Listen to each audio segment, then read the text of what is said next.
परिचय। मित्रों, कभी आपने विचार किया है कि हम भोजन क्यों खाते हैं? हाँ, बिल्कुल सही, क्योंकि यह स्वादिष्ट एवं ऊर्जा का स्रोत होता है।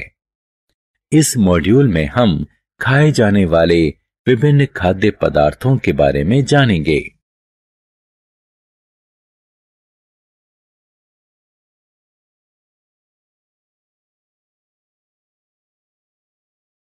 उद्देश्य। इस पाठ के अंत में हम निम्न करने में सक्षम हो जाएंगे: पोषकों को सूचीबद्ध करना, खाद्य पदार्थों में कार्बोहाइड्रेट, प्रोटीन और वसा का पता लगाना, विभिन्न विटामिनों और उनकी भूमिकाओं का वर्णन करना, शरीर में खनिजों के महत्व को समझना।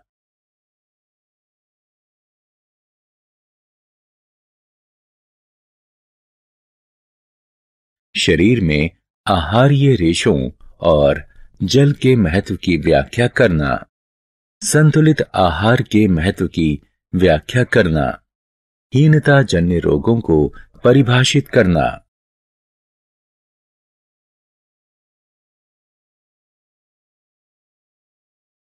भोजन क्या है? मित्रों, जब हमारी मां हमारे लिए दाल, रोटी, सांभर, इडली, चावल इत्यादि स्वादिष्ट भोजन पकाती हैं, तो हम रोमांचित होते हैं, है ना? आपने अवश्य ध्यान दिया होगा कि भोजन खाने के बाद हम ऊर्जावान महसूस करते हैं और विभिन्न प्रकार के क्रियाकलाप कर सकते हैं। क्या आप इसका कारण जानते हैं? भोजन ऊर्जा और शारीरिक विकास करने वाले वे उन पदार्थों का वास्तविक स्रोत हैं जो हमारे क्रियाकलापों के लिए हमें जोश से भरपूर रखने और हमें स्वस्थ रखने के लिए आवश्यक हैं। इस तरह भोजन हमारे शरीर के लिए ईंधन का कार्य करता है और हम भोजन के बिना अधिक समय तक जीवित नहीं रह सकते हैं। भोजन के घटक। अब आप जानना चाहेंगे कि हम भोजन खाकर किस प्रकार से ऊर्जा प्राप्त करते हैं और भोजन हमारे शरीर के लिए ईंधन क्यों कहा जाता है। मित्रों, भोजन में मूल रूप से 5 घटक होते हैं। ये कार्बोहाइड्रेट, प्रोटीन, वसा, विटामिन और खनिज हैं। इनको सामूहिक रूप से पोषक कहा जाता है। हमारा शरीर ऊर्जा प्रदान करने के लिए भोजन पचाकर इन पोषकों को अवशोषित करता है। कुछ पोषक हमें बीमारियों से लड़ने में सहायता करते हैं। अब आप समझ सकते हैं कि हमारे माता पिता हमें पोषकों से भरपूर भोजन खाने के लिए क्यों जोर देते हैं। कार्बोहाइड्रेट। क्या आप इस तथ्य को जानते हैं कि प्रत्येक खाद्य पदार्थों में भिन्न भिन्न मात्रा में सभी पोषक पाए जाते हैं और प्रत्येक पोषक हमारे शरीर में भिन्न भूमिका निभाता है। आइए इन पोषकों के बारे में एक एक करके विस्तार से जानें। सबसे पहले कार्बोहाइड्रेट के बारे में जानें। कार्बोहाइड्रेट जीवित कोशिकाओं के लिए जरूरी संरचनात्मक घटक का निर्माण करता है। वे प्राणियों के लिए ऊर्जा का प्रमुख स्रोत है। कार्बोहाइड्रेट में शर्करा, स्टार्च, फाइबर इत्यादि शामिल हैं। वे मुख्य रूप से गेहूं, चावल, आलू और मक्का में पाए जाते हैं। प्रोटीन। आपने अवश्य देखा होगा कि जो बच्चे दूध नहीं पीते हैं वे कमजोर हो जाते हैं और उनका शारीरिक विकास भी कम होता है, क्योंकि दूध में वृद्धि के लिए जरूरी प्रोटीन होते हैं। हमारे आहार में मांस, मछली, अंडा, दाल, पनीर और सोयाबीन प्रोटीन के कुछ महत्वपूर्ण प्रमुख स्रोत हैं।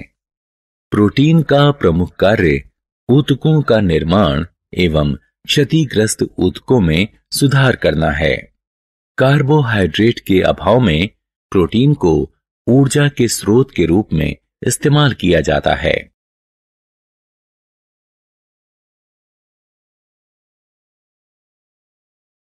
वसा। मैं जानता हूं कि आप सभी को पिज्जा, बर्गर, पनीर इत्यादि बहुत पसंद हैं, लेकिन आपके मम्मी पापा ये सब नियमित रूप से खाने से रोकते हैं क्योंकि इनमें भारी मात्रा में वसा होता है। वसा हमें ऊर्जा प्रदान करता है। यदि हम इस ऊर्जा का इस्तेमाल नहीं करते हैं तो हमारा शरीर भविष्य में इस्तेमाल करने के लिए बॉडी फैट के रूप में भंडार बना लेता है। यही कारण है कि अधिक चिकनाई वाली चीजें खाने वाले लोग मोटे हो जाते हैं। वसा के प्रमुख स्रोतों में घी, मक्खन, पनीर और दूध है।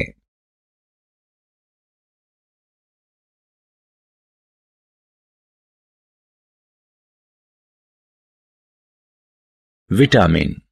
मित्रों, जब आप बीमार होते हैं और डॉक्टर के पास जाते हैं तो वह आपको हल्के भोजन के साथ फल खाने के लिए कहते हैं क्योंकि हमारे शरीर की अधिकांश प्रक्रिया में फलों एवं सब्जियों में उपस्थित विटामिनों की जरूरत होती है। इनकी जरूरत कम मात्रा में पड़ती है। यहाँ विटामिनों, उनके स्रोत और उनकी भूमिकाओं की सूची दी गई है।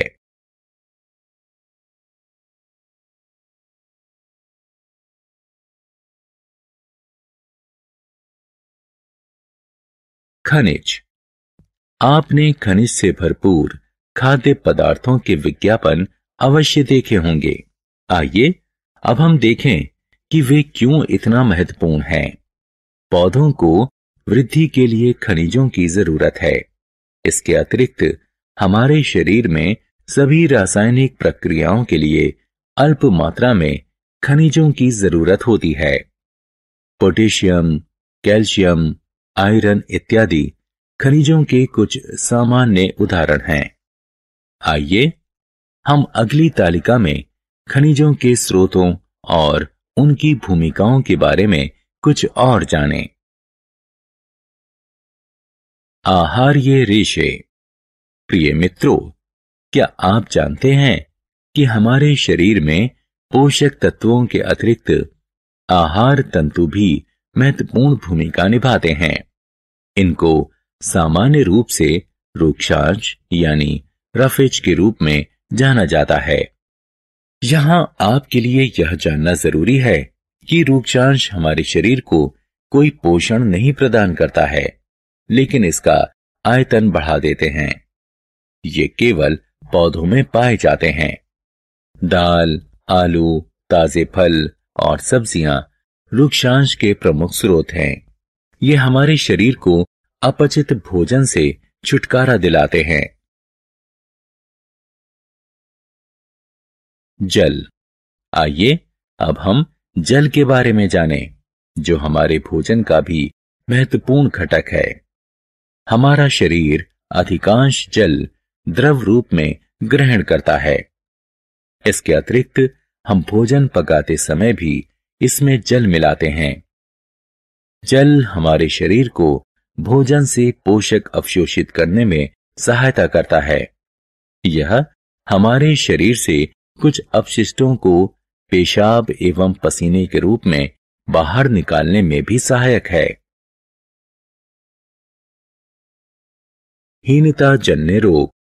मित्रों, संतुलित आहार के बारे में जानने के बाद हमें यह भी अवश्य जानना चाहिए कि यदि हम उचित आहार नहीं लेते हैं तो हमें किन समस्याओं का सामना करना पड़ेगा। मुझे आशा है कि आपने हीनान रोगों के बारे में अवश्य सुना होगा। ये रोग तब होते हैं जब कोई लंबे समय तक पोषकों की कमी होती है और इसीलिए ये हीनान रोग कहलाते हैं।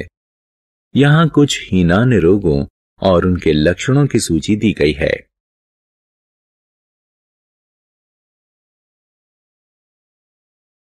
यहाँ कुछ हीनान रोगों और उनके लक्षणों की सूची दी गई है। सारांश। आइए हमने जो कुछ सीखा है उसे संक्षेप में दोहराएं। हमारे भोजन में प्रमुख पोषक कार्बोहाइड्रेट, प्रोटीन, वसा, विटामिन और खनिज होते हैं। इसके अतिरिक्त भोजन में आहारीय रेशे एवं जल भी होते हैं। कार्बोहाइड्रेट और वसा हमारे शरीर को प्रमुख रूप से ऊर्जा प्रदान करते हैं। प्रोटीन और खनिज हमारे शरीर के विकास के लिए आवश्यक है। विटामिन हमारे शरीर को बीमारियों से बचाते हैं। संतुलित आहार हमारे शरीर के लिए आवश्यक समस्त पोषक उचित मात्रा में प्रदान करता है तथा साथ ही साथ रूक्षांश और जल भी प्रदान करता है। अगर हमारे भोजन में एक या अधिक पोषकों की कमी लंबे समय तक बनी रहे तो यह कुछ प्रकार की बीमारियों या डिसऑर्डर का कारण बन सकता है। इस प्रकार की बीमारियां हीनान रोग कहलाती हैं।